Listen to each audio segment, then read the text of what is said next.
In life is that people are the X factor. They constantly surprise us, both in amazing ways and not so much. We're Ben and Sia, and welcome to the Non This Business Bites podcast. This show is all about real life things we all deal with every day, how they relate to business, and how to make some sense out of our daily chaos. Welcome to the show.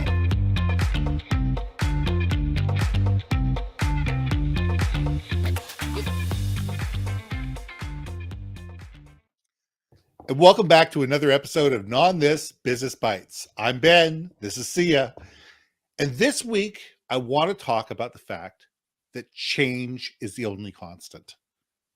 It is. The world is continually changing.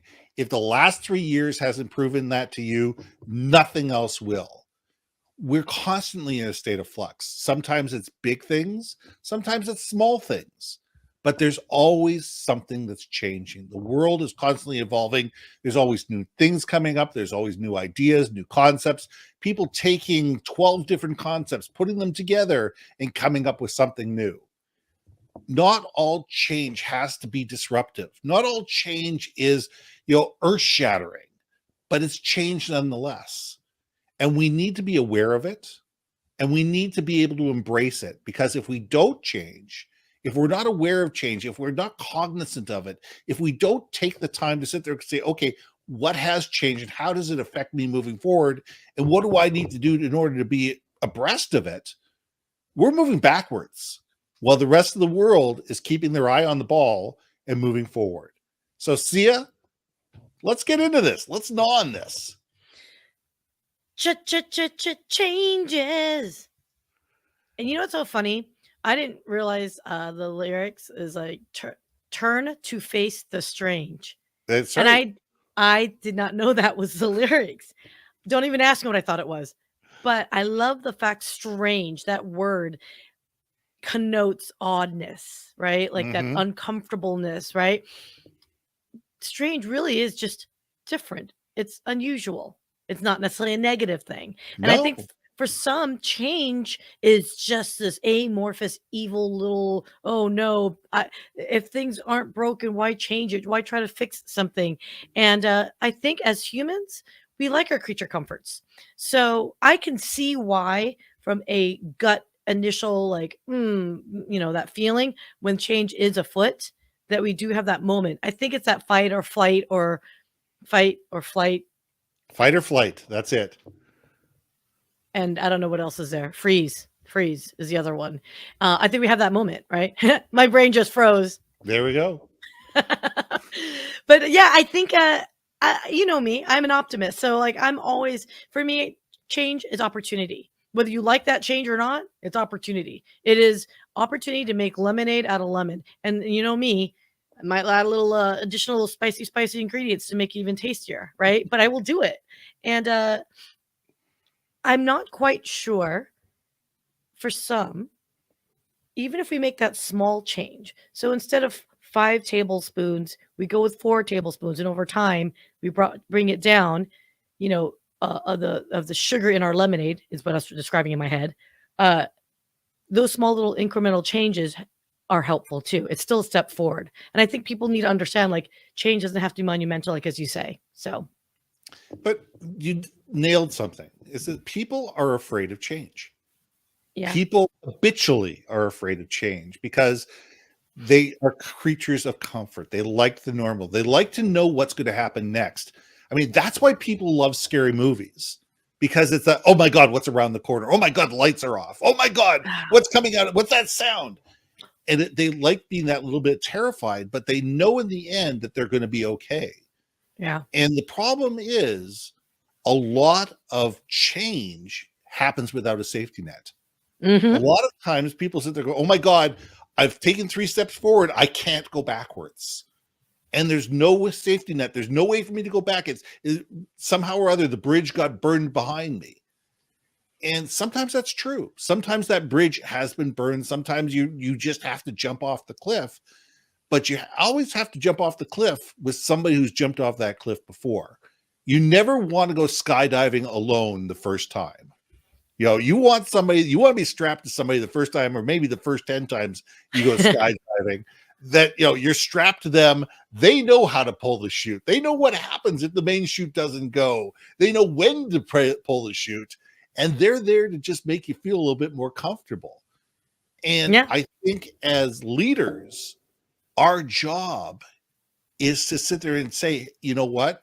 Let's address those fears. What are your concerns? What are you afraid of? Why are you afraid of this change? What do you think that's going to happen? Do you think the world is going to end because we do X? Well, let's talk about that. And let's talk about how it's going to benefit you as well. And I think we need to be cognizant of that, is we can't just try to bully people and push them off the cliff and say, you'll be fine, don't worry about it. We need to sit there and say, you know what? People have legitimate fears. They have legitimate concerns. And we need to address those and help them through it. And we need to push them a little bit. There's got to be a firm hand on the back of on the small of the back. And there's got to be that, the other hand has got to take that person and sit there and say, I'm here with you here. I've done this through this exact change before, but I know how to take care of change. And I know if something goes wrong, we'll figure it out together. And I'm all right with that. And I think if we put those situations in front of people who are afraid of change, it makes it that much easier for those people to change and be able to move forward in a way that's positive, not only for themselves, but for everybody around them. Okay, look, you said a mouthful there that I had like 15 different songs lyrics like going at the same time. So I was like, damn, oh my gosh. So here's where I absolutely agree with you, is that there's a fear whenever we're presented with something new in life and we're embarking on something we don't know. And this is going to be such a perfect shill for me. I just want to throw it out there. There's always darkness before the light, right? Because you don't know exactly what's going on. And we have our own internal lights, right? That our own internal, way of like highlighting our path, right? And there are days when it's dimmer than others, right? Like today, thank you for telling me that I looked like someone beat me up and I had a hard night last night. Thanks. I But you look appreciate the beautiful feedback. now. Thank you. Yeah, thank you, makeup tutorial peoples. No, but here's the thing.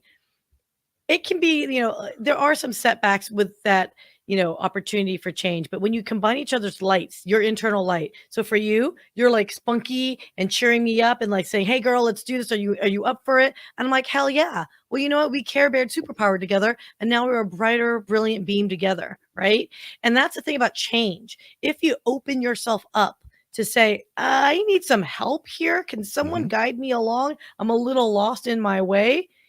People are so inclined to Care Bear superpower with you, right? And I think I don't do that enough. I'm guilty of it. I'm 100% guilty of it.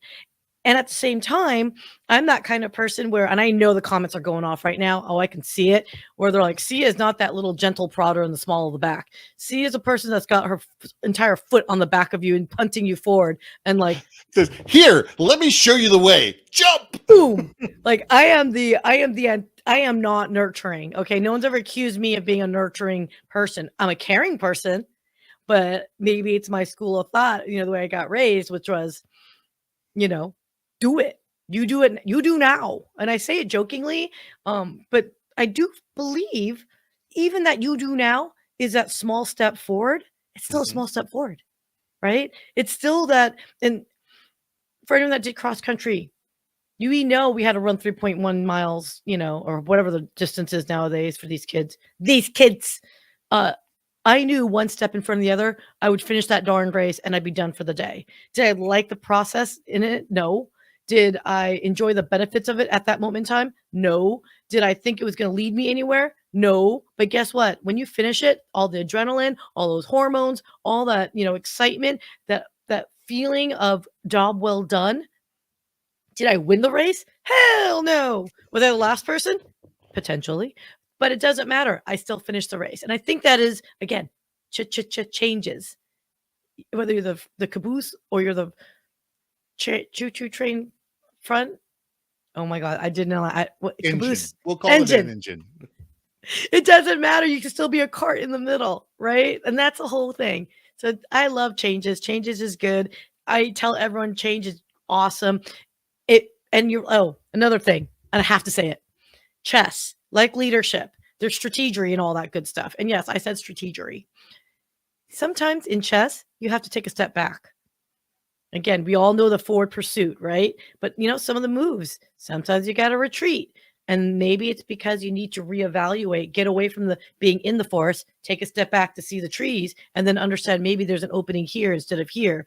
So I'm a big advocate of taking a step back without feeling that sense of failure. It's no, I need to am I going the right path, right?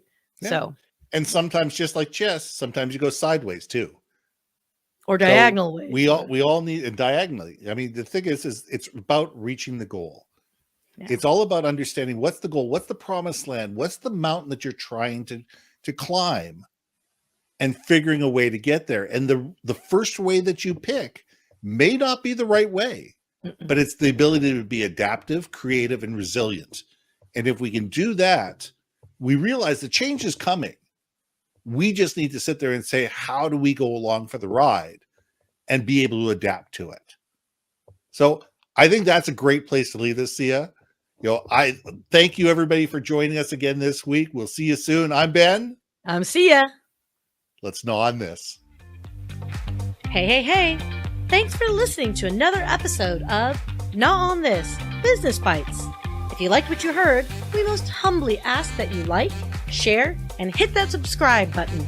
And if you want to communicate more effectively within your organization, contact Ben at yourbrandmarketing.com or me at brilliantbeammedia.com.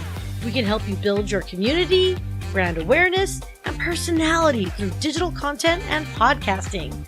We cannot wait to hear from you. So see you next week for another episode of Gnaw on This Business Bites.